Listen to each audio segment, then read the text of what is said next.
타인의 불행을 보며 행복을 느끼는 심리. 공부 잘하던 엄마 친구 아들이 백수라는 소식. 럽스타그램으로 행복한 모습을 과시하던 친구가 연인과 헤어졌다는 소식. 포르쉐 타던 친구가 빚더미에 앉게 되었다는 소식.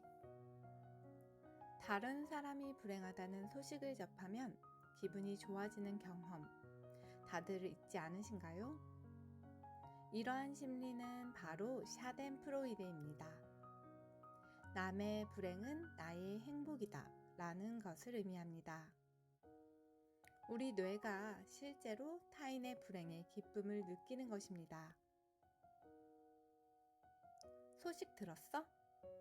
우리 주위에는 남의 능력을 깎아내리거나 남의 일이 잘 풀리지 않을 때 여기저기 알리는 사람들이 있습니다.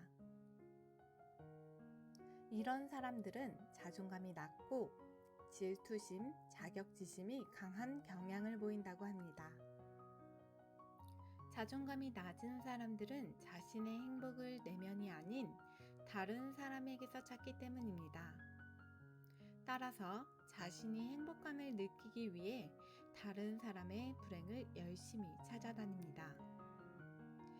만약 당신이 타인의 불행에 열광하고 있다면 내가 중요하게 생각하는 가치가 무엇이며 또 그 가치가 왜 중요한 것인지 소리내어 말해보았으면 좋겠습니다.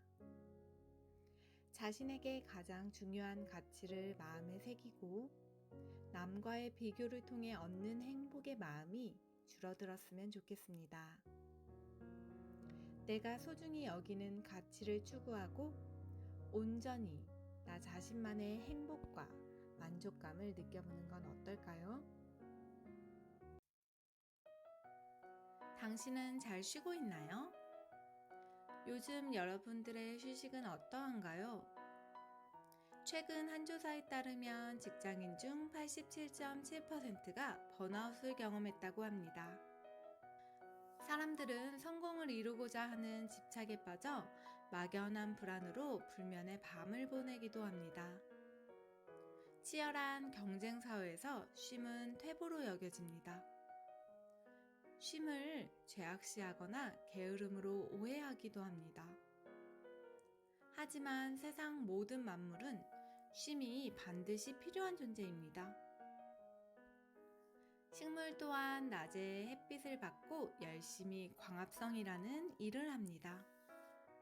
그러나 밤에 가로등처럼 약한 빛이라도 받으면 광합성, 즉 일을 쉬지 않고 하게 됩니다.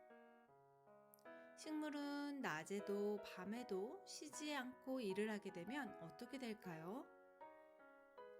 결국 쉬지 않고 당을 만들어내고 당을 비워낼 시간을 갖지 못합니다. 즉, 식물은 자라지 못하게 되는 것이죠. 쉼은 우리의 건강과 행복에 매우 중요한 열쇠입니다. 전력 질주로 달리는 달리기 선수들도 중요한 시합 전 훈련 중 하나가 푹 쉬는 것이라고 합니다. 전속력으로 달리기 위해 잠시 멈추는 것입니다. 즉, 휴식이 보약인 걸 알고 있는 겁니다. 우리는 무언가 채우기 위해 비워낼 시간이 필요합니다. 여러분들 직장이라는 전쟁터에 나가기 전에 휴식이라는 전장을 차고 출근해 보는 건 어떨까요? 일과 쉼을 적절한 균형을 잡는다면 더욱더 일의 능률이 오르고 우리의 삶의 질을 향상시킬 수 있을 것입니다. 결국 휴식은 행복의 중요한 방법이 될 것입니다. 여러분들의 휴식을 응원합니다. 당신의 방어 기제는 안녕하십니까? 여우는 포도가 먹고 싶어 열심히 포도를 향해 뛰어올랐습니다. 하지만 포도를 따먹지 못했습니다. 어차피 저 포도는 싫테니 필요 없어! 라면서 포기합니다. 이 이야기처럼 자신의 욕구와 현실이 달라서 생기는 불안을 줄이기 위해 상황을 합리화하는 것을 심포도 이론이라고 합니다.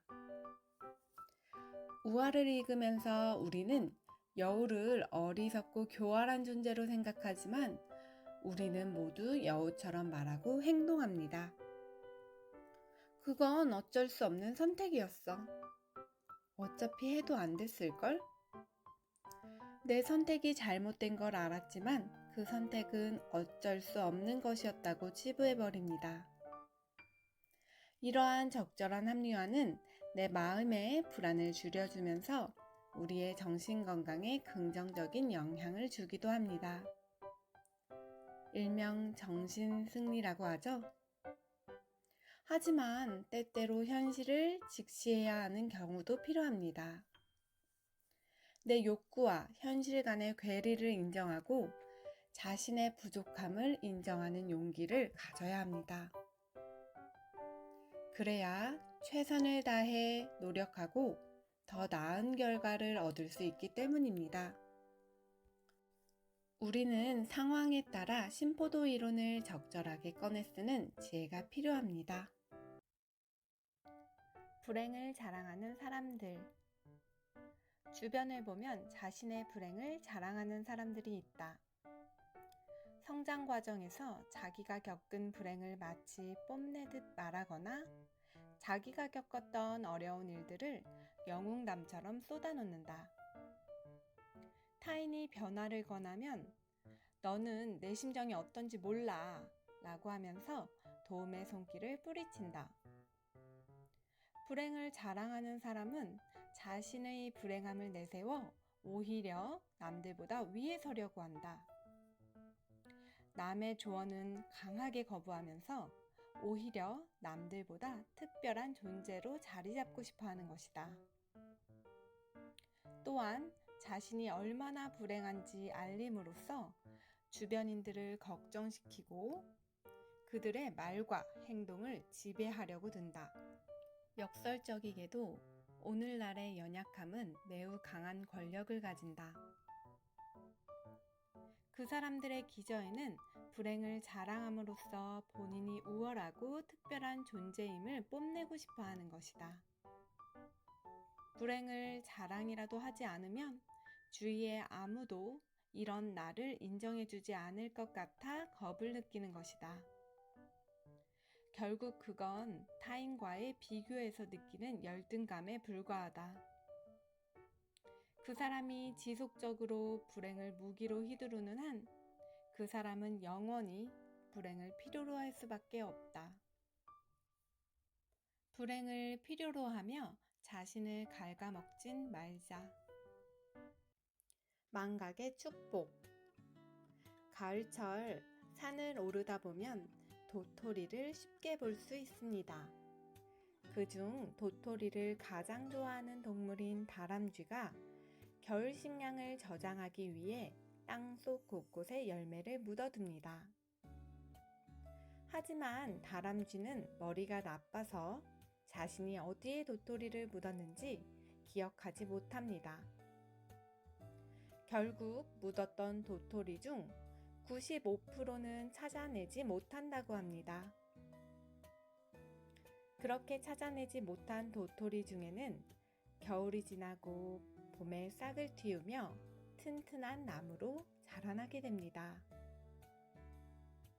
이렇게 자라난 나무는 숲을 이루고 산을 만들며 또 하나의 동물들의 양식이 되어줍니다. 만약 인생의 모든 순간을 기억한다면 행복할까요? 오히려 잊고 싶은 걸 잊지 못해 괴로워하고 삶의 에너지를 낭비할 수도 있습니다. 때론 잊지 못해서 힘들 때도 있지만 잊음으로 득이 되기도 합니다. 괴로움보다는 고마운 일, 소중한 일들만 기억한다면 희망의 울창한 숲을 이룰 수 있을 겁니다. 기억해내는 힘이 아닌 잊는 힘이야말로 우리들이 살면서 더 필요한 겁니다. 당신은 덫에 걸린 원숭이인가요? 원숭이는 바나나를 좋아합니다. 인도의 밀림에는 작은 상자에 원숭이 손이 들어갈 만한 작은 구멍을 내어 원숭이를 사냥합니다. 상자 안에 바나나를 두면 원숭이는 상자에 손을 넣고 바나나를 움켜쥡니다.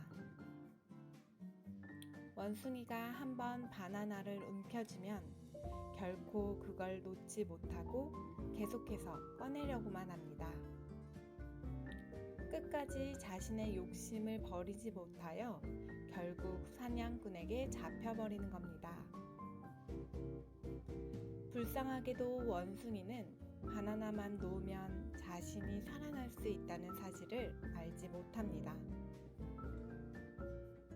원숭이는 겨우 바나나 하나를 놓지 못하여 자신의 목숨을 잃게 됩니다. 당신도 원숭이처럼 돈만 있다면, 권력만 있으면 된다 라는 달콤한 이야기를 놓지 못하고 계신가요? 그런 환상을 놓지 못하고 소중한 가치를 잃고 살진 않으신가요? 바나나를 놓으면 나에게 더욱 소중한 가치를 얻을 수 있습니다. 내 곁에 반드시 두어야 할 사람. 세상에는 여러 유형의 사람들이 있습니다. 만나면 재미있는 사람, 나랑 취미가 잘 맞는 사람, 공감대가 많은 사람. 당신은 어떤 유형의 사람을 당신 곁에 오래 두고 싶으신가요?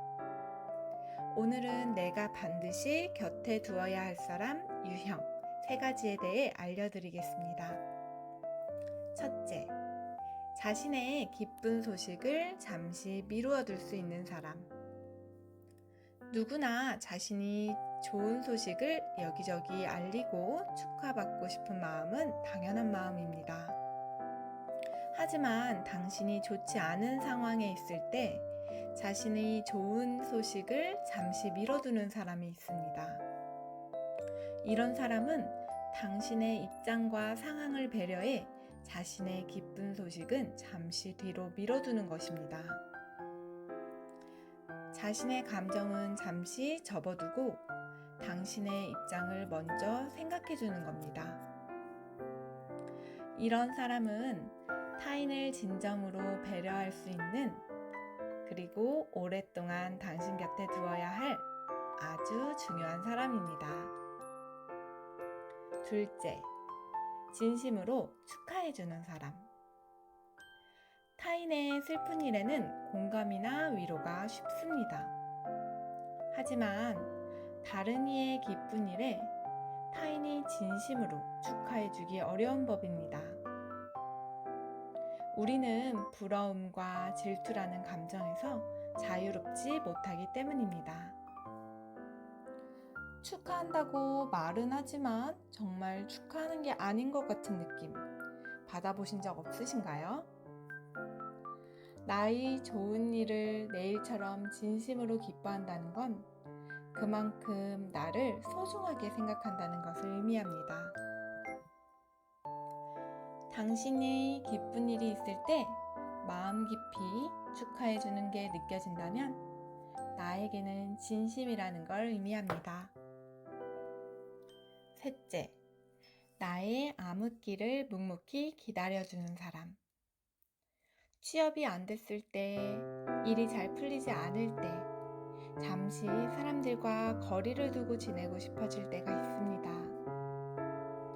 그럴 때 자꾸 연락해서 즐거운 시간을 함께 하길 원하는 친구가 있는 반면 나의 암흑기를 묵묵하게 기다려주는 사람이 있습니다. 그런 사람은 가끔 메시지를 하나씩 남겨놓습니다. 그리고는 나는 너를 응원하고 항상 기다리고 있다는 것을 알려줍니다. 자신을 위주로 생각하는 친구는 연락이 안 된다며 서운함만 늘어놓고 떠나가지만 당신을 진심으로 생각하는 친구는 당신 뒤에서 묵묵한 나무처럼 당신을 기다리고 있습니다. 슬기로운 사회생활 3번째, 까임 방지권 인사. 인사만 잘해도 성공한다 라는 말이 있습니다.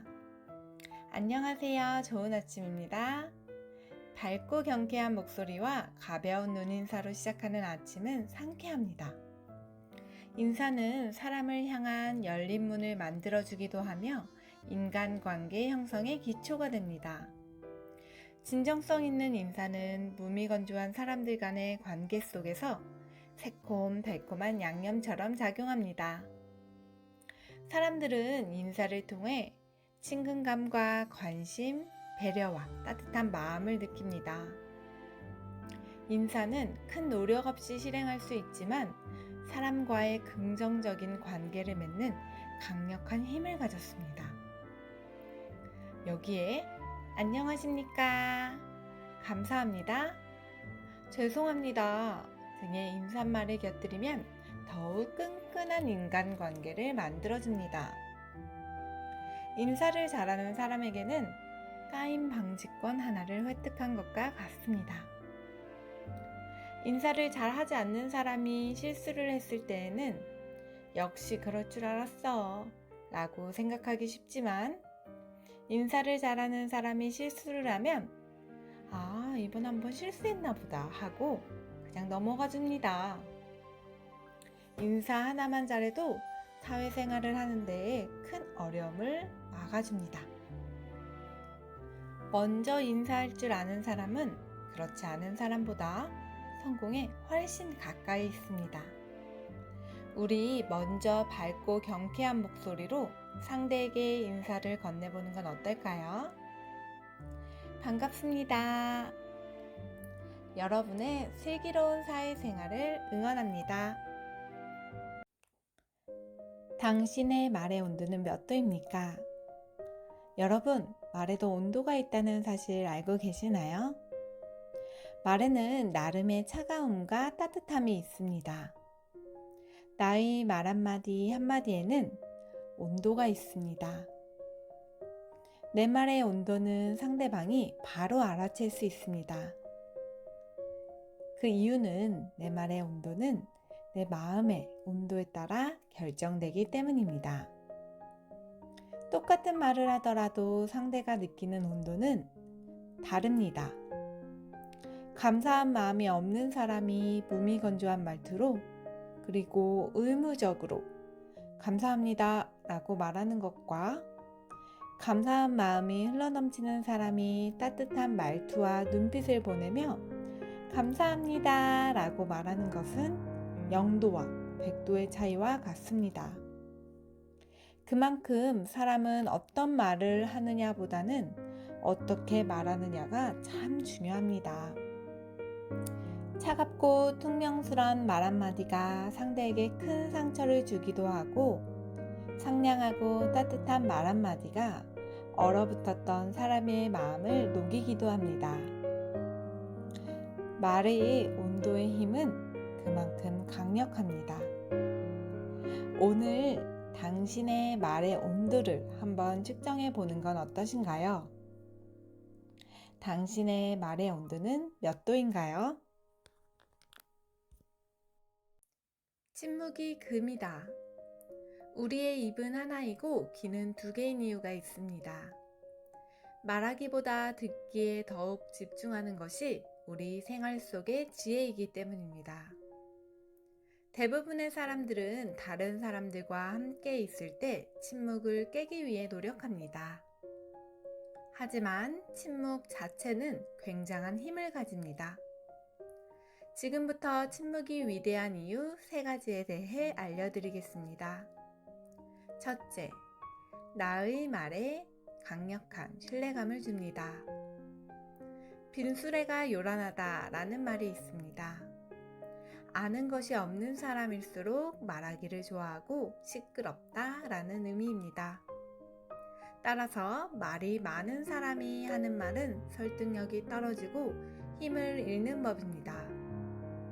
반면에 침묵으로 일관하던 사람이 하는 한마디는 굉장한 힘을 가지게 됩니다.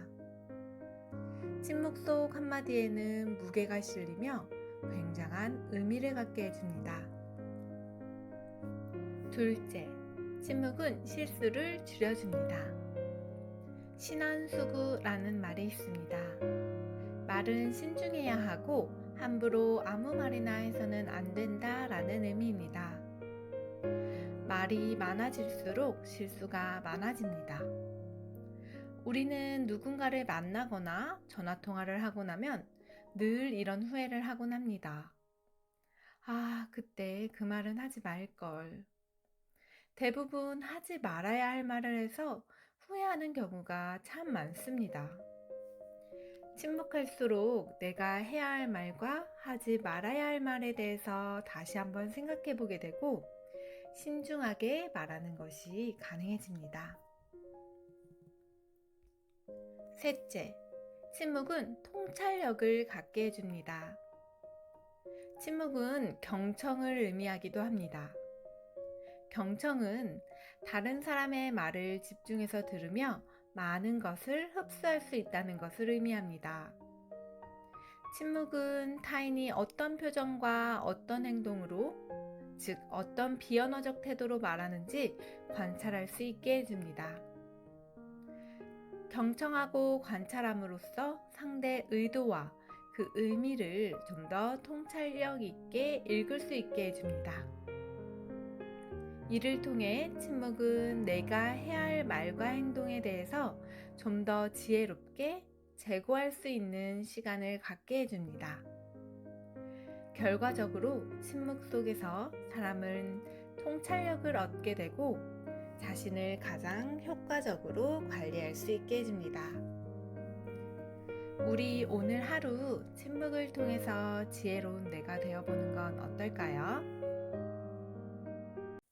나이 들수록 혼자가 되어야 하는 이유. 인간의 거의 모든 불행은 고독할 줄 모르는 데서 온다 라는 말이 있습니다. 나이를 한 살 한 살 먹어갈수록 주변에 사람들이 떠나가는 게 느껴집니다. 그것이 가끔 초라하게 느껴질 때도 있습니다. 하지만 나이 들수록 점점 혼자가 되어가는 것은 당연한 이치입니다. 지금부터 나이 들수록 더욱 혼자가 되어야 하는 이유 3가지에 대해 말씀드리겠습니다. 첫째, 좋은 사람을 분별할 수 있는 힘이 생깁니다. 역설적이게도 좋은 사람을 만나고 곁에 두기 위해서는 혼자만의 시간을 아주 잘 보내는 것이 중요합니다. 지나치게 사람 만나는 것을 좋아하고 외로움을 잘 타는 사람들은 좋은 사람을 분별할 수 있는 눈이 멀어집니다. 혼자가 되는 것이 두려워 나를 힘들게 하는 것을 참아가며 인간관계를 끊어내지 못합니다. 그런 관계를 지속하는 사람은 나의 진짜 마음을 들여다보지 못합니다. 소중한 나의 마음을 방치하는 것과 다름이 없습니다. 둘째, 건강한 인간관계를 맺을 수 있습니다. 혼자가 두려운 사람들은 지나친 집착으로 가족이나 친구를 괴롭게 합니다. 누군가의 사랑과 관심을 지속적으로 갈구합니다. 이것은 나뿐만 아니라 주변 사람들을 괴롭게 하는 일입니다. 반면 혼자 있는 능력을 가진 사람은 다른 사람에 대한 집착에서 자유롭습니다. 따라서 서로의 영역을 침범하지 않는 선에서 건강하고 행복한 인간관계를 맺을 수 있습니다.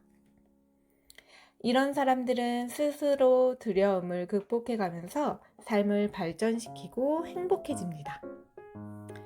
나이 들면서 인간관계가 줄어든다고 걱정할 필요가 없습니다. 나도 모르는 사이에 좋은 사람만 곁에 남고 있다는 증거입니다. 셋째, 진정한 나를 찾을 수 있습니다. 자신의 에너지를 다른 사람들과 시간을 보내면서 모두 쏟아버리면 나에게 쏟을 에너지가 얼마 없습니다. 진정으로 나를 아끼는 사람은 나 스스로를 사랑하고 나와 가까이 지내는 시간을 가집니다.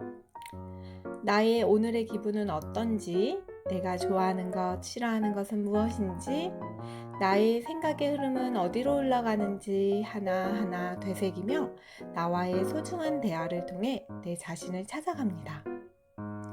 혼자 있는 것에 대해 편안함을 느끼고 그 시간을 행복하게 즐길 수 있습니다. 또한 자신이 배우고 싶은 걸 배우고 새로운 것에 도전하며 삶의 활력을 찾아갑니다. 혼자를 즐기는 사람들은 진정한 나를 소중히 여기며 삶의 질을 높일 수 있습니다. 우리 나를 사랑하면서 혼자가 되어가는 걸 연습해 보는 건 어떨까요? 다른 사람에게 절대 알려서는 안 되는 것. 아무리 친하고 가까운 사이라도 절대로 알려서는 안 되는 것들이 있습니다. 이것들은 이야기하면 결국에 나에게 큰 고난이 되어 돌아오는 경우가 많습니다. 바로 지금 절대 다른 사람에게 알려서는 안 되는 것 3가지 시작하겠습니다. 첫째, 나의 월급 금액. 나의 구체적인 월급 금액을 말해서는 안 됩니다. 돈을 잘 벌던 못 벌던 간에 버는 금액을 정확한 숫자로 말하는 것은 솔직한 게 아니라 바보 같은 행동입니다. 금액이 작아도 문제이고 금액이 커도 문제입니다. 상대보다 금액이 많으면 일방적으로 사줘야 하는 경우가 생깁니다. 앞으로는 당신이 돈을 내는 것을 당연하게 생각하며 혹여나 한 번이라도 반반 나눠서 내자고 하면 당신의 태도에 불만을 느끼게 될 것입니다. 반면에 금액이 상대보다 적으면 그 사람을 마음속으로 무시하게 됩니다. 금액이 많으면 시기와 질투가, 금액이 적으면 무시하게 되는 것이 사람입니다. 둘째, 개인의 과거사. 몇십 년 동안 잘 지냈던 친구가 당장 연락이 끊겨도 이상하지 않은 것이 인간사입니다. 이 세상에는 영원한 건 없습니다. 자신이 믿는 사람에게 나에게 약점이 될 수 있는 사생활을 말한다는 건 아주 큰 실수입니다. 그 약점이 언젠가 나에게 화살이 되어 돌아올 수 있습니다. 좋은 소문보다 나쁜 소문일수록 세상에 더 빨리 퍼집니다. 사람들은 남의 약점을 즐기기 때문입니다. 행복을 나누면 시샘을 하고 슬픔을 나누면 약점이 될 수도 있습니다. 셋째, 정치 이야기. 정치는 대한민국 국민들에게 가장 민감하고 예민한 주제입니다. 정치라는 것은 본질적으로 갈등적으로 편을 갈라서 싸우는 것이기 때문입니다. 따라서 정치 이야기에 반응하거나 대꾸하면 싸움으로 이어지는 게 당연한 지사입니다. 정치 이야기는 가족 간에도 하는 게 아닙니다. 명절에 가족들끼리 정치 이야기 하다가 얼굴만 붉히는 경우를 한두 번 본 것이 아닙니다. 우스갯소리로 정치 이야기는 다시는 안 볼 사람이랑 하는 것이라고 합니다.